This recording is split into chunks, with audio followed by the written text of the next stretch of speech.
தமிழகத்தில் ஜல்லிக்கட்டு நடத்த அனுமதி கிடைத்ததற்கு அனைத்து தரப்பினரும் மேற்கொண்ட கூட்டு முயற்சி காரணம் என மத்திய அமைச்சர் பொன் ராதாகிருஷ்ணன் தெரிவித்துள்ளார். இது தொடர்பாக நமது செய்தியாளரிடம் அவர் பகிர்ந்து கொண்ட தகவல்களை இப்பொழுது பார்க்கலாம். எனது தமிழ் சொந்தங்கள் அனைவருக்கும் இனிய பொங்கல் வாழ்த்துக்களை தெரிவித்துக் கொள்கின்றேன்.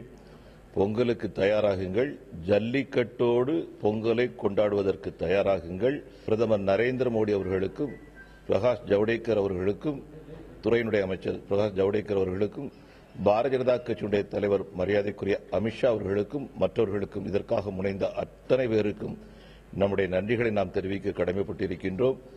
இந்த நல்ல நேரத்திலே இதற்காக முயற்சி செய்த தமிழக அரசாங்கம் முதல்வர் அம்மா அவர்களுக்கும் மரியாதைக்குரிய திராவிட முன்னேற்ற கழகத்தினுடைய தலைவர் டாக்டர் கலைஞர் அவர்களுக்கும், டாக்டர் கலைஞர் அவர்களை சொல்ல வேண்டும் என்று சொன்னால் 28ஆம் தேதி தான் நடத்த இருந்த போராட்டத்தை கூட என் மீது நம்பிக்கை வைத்து நிறுத்துகிறேன் என்று சொல்லி அறிவித்தார்கள்.